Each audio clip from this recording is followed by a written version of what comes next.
ಬೆಂಗಳೂರಿನ ಚಾಮರಾಜಪೇಟೆಯ ಶೃಂಗೇರಿ ಶಂಕರ ಮಠದಲ್ಲಿ 178ನೇ ತ್ಯಾಗರಾಜರ ಆರಾಧನೆ ರಾಷ್ಟ್ರೀಯ ಸಂಗೀತೋತ್ಸವವು ಶ್ರೀ ತ್ಯಾಗ ಬ್ರಹ್ಮ ಆರಾಧನಾ ಕೈಂಕರ್ಯ ಟ್ರಸ್ಟ್ ಇವರ ವತಿಯಿಂದ ಅದ್ದೂರಿಯಾಗಿ ನಡೆಯಿತು.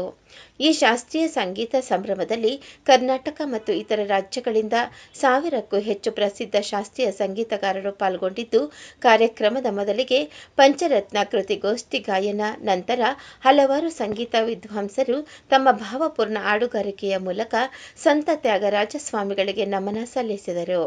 ಈ ಕಾರ್ಯಕ್ರಮವು ಶ್ರೀ ಜಗದ್ಗುರು ಅನಂತ ಶ್ರೀ ವಿಭೂಷಿತ ವಿಧುಶೇಖರ ಭಾರತಿ ಶ್ರೀ ಸನ್ನಿಧಾನಂ ದಕ್ಷಿಣಾಂನಾಯ ಶ್ರೀ ಶಾರದಾ ಪೀಠ ಶೃಂಗೇರಿ ಇವರ ದಿವ್ಯ ಉಪಸ್ಥಿತಿಯಲ್ಲಿ ಸಂಸತ್ ಸದಸ್ಯ ಡಾ ಕೆ ಸುಧಾಕರ್ ಮತ್ತು ರಾಜಗುರು ಶ್ರೀ ಬಿ.ಎಸ್.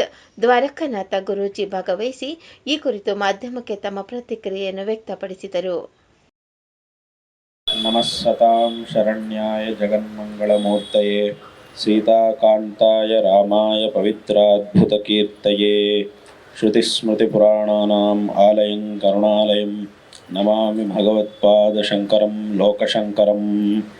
ಪರಮ ಪವಿತ್ರವಾದ ಈ ಪುಷ್ಯ ಕೃಷ್ಣ ಪಂಚಮಿ ದಿವಸ,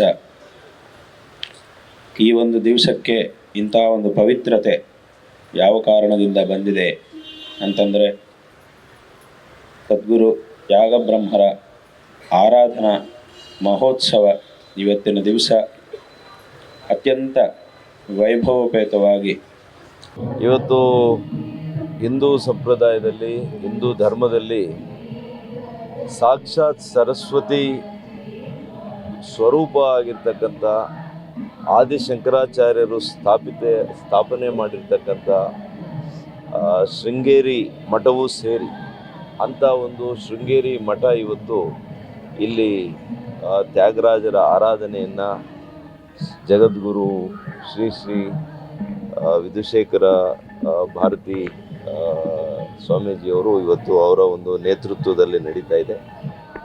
ನನ್ನ ಗುರುಗಳು ಇವತ್ತು ನಮ್ಮ ರಾಜಗುರುಗಳು ದ್ವಾರಕಾನಾಥರ ಸ್ವಾಮೀಜಿಯವರ ಒಂದು ಆಶೀರ್ವಾದವನ್ನು ಪಡೆದು ನಾನು ಇವತ್ತಿಲ್ಲಿ ಬಂದಿದ್ದೀನಿ.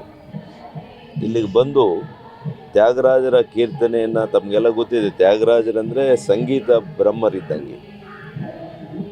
ಅಂಥ ಒಂದು ಸಂಗೀತದ ಮೂಲಕನೇ ಸಾಕ್ಷಾತ್ ಪರಮಾತ್ಮನನ್ನು ಓಲೈಸ್ಕೊಂಡಂತಹ, ಪ್ರತ್ಯಕ್ಷ ಮಾಡಿದಂಥ ಒಬ್ಬ ಅಪರೂಪವಾಗಿರ್ತಕ್ಕಂಥ, ಸಾಕ್ಷೀಭೂತವಾಗಿದ್ದಂಥ ಒಂದು ಸಂಗೀತದ ಒಂದು ಸ್ವರೂಪ. ಅಂಥವರ ಒಂದು ಕೀರ್ತನೆಯನ್ನು ಇವತ್ತು ಸದ್ಗುರುಗಳ ಮುಂದೆ ಇವತ್ತು ನಮ್ಮ ಎಲ್ಲ ಮಹಿಳೆಯರು, ಅನೇಕ ಮಹಿಳೆಯರು ಇವತ್ತು ಇಲ್ಲಿ ಭಕ್ತಿಪೂರ್ವಕವಾಗಿ ಅವರ ಸೇವೆಯನ್ನು ಸಂಗೀತದ ಮೂಲಕ ಸಲ್ಲಿಸ್ತಾ ಇದ್ದಾರೆ. ಅದನ್ನು ಪಾಲ್ಗೊಂಡಿರ್ತಕ್ಕಂಥದ್ದು ನನ್ನ ಪುಣ್ಯ ಅಂತ ನಾನು ತಿಳ್ಕೊಂಡಿದ್ದೇನೆ. ಸನಾತನ ಹಿಂದೂ ಧರ್ಮ ಇರತಕ್ಕಂಥ ರಾಷ್ಟ್ರ ಭಾರತದಲ್ಲಿ ಸಂಗೀತಕ್ಕೆ ಒಂದು ಶ್ರೇಷ್ಠವಾದ ಸ್ಥಾನ ಇದೆ. ಕರ್ನಾಟಕ ಸಂಗೀತ, ಹಿಂದೂಸ್ತಾನ ಸಂಗೀತ, ಸಂಗೀತವಾದ ಸುಶ್ರಾವ್ಯವಾದ ಸಂಗೀತಗಳು ನಾನಾ ವಿಧಗಳಿಂದ ಕೂಡಿದೆ. ದೇಶದ ಉದ್ದಗಲದಲ್ಲಿ ಸಂಗೀತ ಇದೆ. ಸಂಗೀತ ಮತ್ತು ಭಜನೆಯನ್ನು ಮಾಡ್ತಕ್ಕಂಥ ದೇವರ ಪ್ರತ್ಯಕ್ಷ ಮಾಡಿಸ್ಕೊಳ್ಳಿಕ್ಕೆ ಮಾಡ್ತಕ್ಕಂಥ, ಅದರಲ್ಲಿ ನಮ್ಮ ಸುಬ್ಬಲಕ್ಷ್ಮಿಯವರು ಜಗತ್ತನ್ನೇ ಗೆದ್ದು ಭಾರತದ ಪ್ರಶಸ್ತಿಯನ್ನು ಪಡೆದಿದ್ದಾರೆ. ಅಂಥವ್ರನ್ನ ನಾವು ಕಂಡವರು ಮಹಾಪುಣ್ಯವಂತರು. ಇವತ್ತು ವಿಶೇಷವಾದ ದಿವಸ ಒಂದು ತ್ಯಾಗಬ್ರಹ್ಮರ ಪಂಚಮಿ ಅಂಥೇಳಿ ತ್ಯಾಗರ ಆರಾಧನೆ ಪಂಚಮಿಯೇ ಮಾಡ್ತಾರೆ. ಅಂಥ ದಿವಸ ನಮ್ಮ ಭಾಗ್ಯ. ಇವತ್ತು ಈ ದಿವಸ ಇಲ್ಲಿ ನಮ್ಮ ಶೃಂಗೇರಿ ಸನ್ನಿಧಾನಗಳವರು ವಿಧುಶೇಖರ ಭಾರತಿಗಳು ದಯಮಾಡಿಸಿ ಕಾರ್ಯಕ್ರಮವನ್ನು ಜ್ಯೋತಿ ಬೆಳಗಿಸಿ ಮಾಡಿದ್ದಾರೆ. ಆದರೆ ಅಲ್ಲಿ ನಮ್ಮ ಶಾರದಾ ಪೀಠದಲ್ಲಿ ಸಂಗೀತ, ನೃತ್ಯ, ಕಲೆಗೆಲ್ಲ ವಿಶೇಷವಾದ ಬೆಲೆ ಇದೆ. ನವರಾತ್ರಿಯಲ್ಲಿ ಉತ್ಸವ ಮಾಡ್ತಾರೆ. ವಸಂತ ನವರಾತ್ರಿ, ರಾಮನವಮಿಯಲ್ಲಿ ಕೂಡ ಉತ್ಸವ ಮಾಡಿ ಸಂಗೀತಗಾರರಿಗೆ ಬೇಕಾದಷ್ಟು ಉತ್ತೇಜನವನ್ನು ಕೊಟ್ಟಿದ್ದಾರೆ. ಈ ಸಂಗೀತ ನಾದ ಎಂಬತಕ್ಕಂಥದ್ದು ಮನುಷ್ಯನನ್ನು ಎಲ್ಲಿಗೆ ಬೇಕಾದ್ರೂ ಕೊಂಡು ಹೋಗುತ್ತೆ. ನಾನಾ ವಿಧ ಕಾಯಿಲೆಗಳನ್ನು ವಾಸಿ ಮಾಡಬಹುದು ಕೂಡ ಶಾಸ್ತ್ರದಲ್ಲಿ ಉಲ್ಲೇಖವಾಗಿದೆ.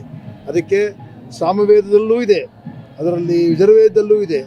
ಆದರೆ ಈ ಶಾರದಾಂಬನವರು ಯಜುರ್ವೇದ ಪ್ರಿಯೆ ಅಂತ ಒಂದು ವಚನವೇ ಇದೆ. ಅಂಥ ಈ ಪುಣ್ಯ ದಿವಸ ನಮ್ಮ ಸುಧಾಕರರು ನಮ್ಮ ಗುರುಗಳು ಬಂದಾಗಲಿ ಬಂದಿರೋದು ತುಂಬ ವಿಶೇಷ. ಇದೊಪ್ಪ ಶ್ರೇಷ್ಠ ಉಂಟಾಗಲಿ ಅವರಿಗೆ, ಅವರ ಜೀವನ ಸುಗಮವಾಗಿರಲಿ.